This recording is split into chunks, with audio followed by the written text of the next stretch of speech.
नमस्कार, धर्म इस वक्त में आपका स्वागत है। मैं हूं नीरज। दोस्तों, आज मैं आपके सामने एक बार फिर से पेश हूं अघोरनामा के पार्ट 3 यानी भाग 3 को लेकर आपके सामने। अघोरनामा के पहले दो भाग यानी पार्ट 1 अघोरनामा पार्ट 1 और अघोरनामा पार्ट 2 में हमने अघोर परंपरा से जुड़े बुनियादी सिद्धांत और उनकी परिभाषाओं को आपके सामने रखा था, उन लोगों के तजुर्बे के आधार पर जिन्होंने 1 2 3 4 यहां तक कि 5 दशक जाया किए बिताए इस परंपरा को नजदीक से देखा, समझा। यह दुर्भाग्य की बात है कि भगवान शिव से आविर्भावित हमारी ये शानदार विरासत,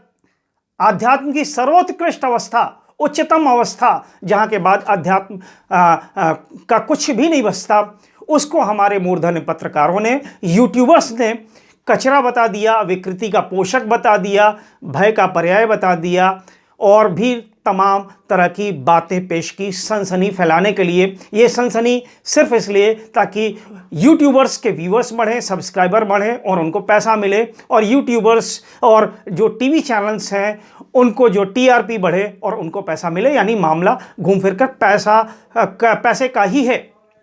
लेकिन हमारे चैनल जो www.iswakt.com का जो चैनल है हमारा धर्म इस वक्त, हम जो भी आपके सामने पेश करते हैं वो बहुत गहन शोध और अध्ययन के बाद करते हैं और उन लोगों का ही वर्जन शामिल करते हैं जिन्होंने इस परंपरा में अपना एक अच्छा खासा वक्त बिताया है। जाहिर है हम और लोगों की तरह नहीं है, ना ही हमारा उद्देश्य पैसा कमाना है। हम अघोर सहित आध्यात्म की कई विरासतों के बारे में आने वाले वर्षों में आपको बताएंगे, आपको रूबरू कराएंगे, और अगले भाग यानी भाग 4 में हम आपको मांस, मदिरा, शमशान, मैथुन, दीक्षा, ये तमाम तरह की बातें जो जुड़ी हुई हैं अघोर परंपरा से, उसके बारे में भी खुलासा करेंगे कि किस तरह से हमारे पत्रकारों और यूट्यूबर्स ने भगवान शिव की शानदार विरासत को बदनाम किया है, सनसनी के जरिए, भय के जरिए, मसाला लगाने के जरिए, और वो भी सिर्फ पैसे के लिए।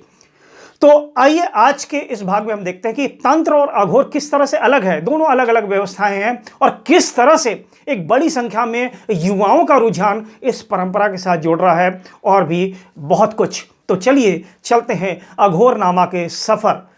3 पर, यानी अघोरनामा पार्ट 3 के सफर पर।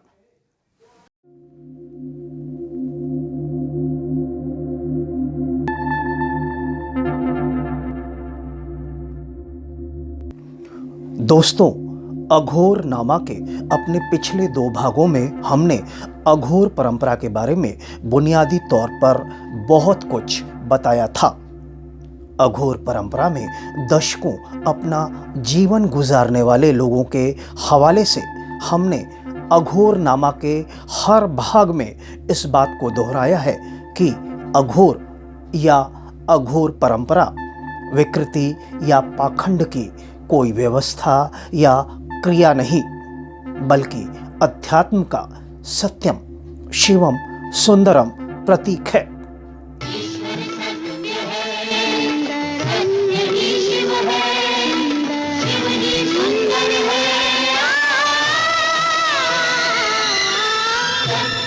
शिवम सुंदर